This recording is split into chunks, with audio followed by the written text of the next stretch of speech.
Good evening, it's Kathy here from Moloko down at one of my favourite spots, as you all know, DY Beach, and it's just absolutely magical at the moment. It's coming up to twilight and it's just so beautiful. The birds, the sound of the birds, the sound of the ocean. And I've actually been down here doing a photo shoot actually, so had lots of fun, and I thought, well, I'll just do a little bit of a scope with you guys. I hope you've all had a great day. Anyway, I'm just going to see if I can turn the camera around and you can actually see me as well at the same time. Okay, here I am. So yeah, look a little bit different today. Got some makeup, got the hairy eyelashes. So I thought I'd better look a bit more respectable. Anyway, I've been down here having to shoot our documentary, actually, just putting the finishing touches, and I had to do a lot of reflection of India and our trip and how my life has changed as a result of going to India. Some of you might have seen the scopes that we did in India and had totally the wrong idea that I was a travel blogger or a travel journalist, and that's so far from the truth, although I like that idea, I like it a lot. So I haven't had a lot of time really to reflect on that trip, and it has been great to go back there after a month of being back in Sydney. And as you can see here, I mean, you know, the scene here is just so incredibly different to the chaos, the lack of fresh air, the pollution in India. Anyway, so I was asked to share how has my life changed as a result of going to India. And, you know, I suppose, let me start actually from how it felt when I first came back. When I first came back here, I felt a real sense of emptiness. I felt that, you know, life just seemed too easy. Life just seemed actually a little bit boring. You know, I missed the chaos of India. I missed the colour. I missed the sounds, everything, the children. I missed seeing poverty. Can you believe it? I missed seeing that. But most of all, I just missed the joy and the family that I had got to know, the Hope Foundation, who we support, the people who'd come from all around the world, who raise money, who help the children like we do, and we were all so deeply connected. And yet these were people that I'd never met before. Shut up. Sorry.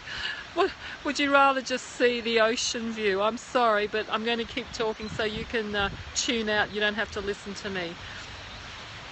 And yeah, to have that strong sense of connection. I mean, we have an incredible community here, but to actually have, you know, these other people who really had the same purpose in life is just so beautiful. So I had this real sense of emptiness when I came back. When my friends asked me about the trip, it was so difficult to share, because until you've been there, it's really hard to explain. But then after 2 weeks, I got back into my life and, you know, the craziness here with work in Moloko, and found that I wasn't really able to think about it so much. And so, you know, I suppose what I do really think about now, though, is the sense of calm that I have. All my life I've wanted to have a peaceful life. I've looked and sought calm and peace. But, you know, I now have that. I find that it doesn't matter how stressed I could be in the most stressful situation, and yet I have this incredible sense of calm and knowing. And maybe it's because, you know, India is the spiritual center of the universe. Maybe that's what has happened to me. Maybe it's just what I've seen and experienced, and that has completely touched my heart. I don't know what it is, but I know that I now have this incredible sense of calm. And I'm going to try and see if we can show a little bit more. I'll move out of the way for that person who has asked me to shut up. So have a look at what I'm actually looking at. Pretty nice, hey? Do you guys like that? I can't see too many hearts, and as usual, I still have this same problem with Periscope where I can't see your comments. But how beautiful is that, hey?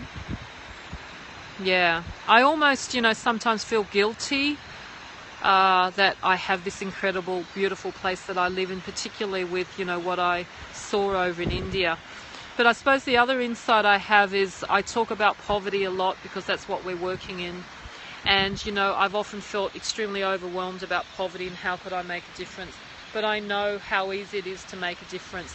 And it's summed up by one of the children, actually, a 14-year-old girl who's actually going to become a journalist. So that's going to be awesome that she can tell the world about her story and what's going on in India and the children. And she had the most beautiful message, and that was, it is far worse, no, hang on. To be unloved and unsupported, that's actually poverty, you know. And I thought, wow, you know, that really sums it up, doesn't it?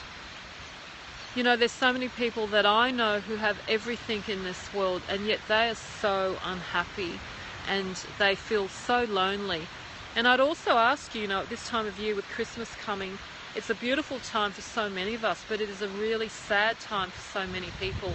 So give a thought to those people who may be on their own.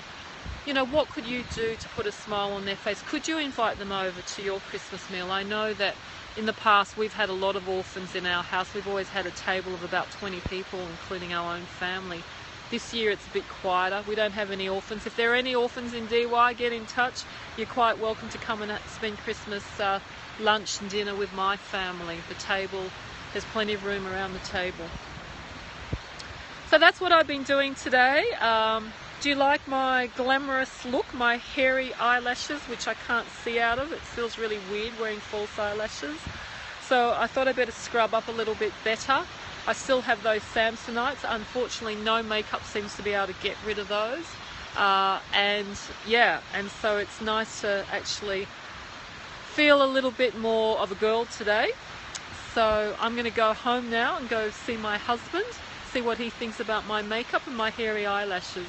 So thanks guys for watching, and I hope you all have a beautiful evening, or if it's day, have a beautiful day today. I'll talk to you soon. Bye for now.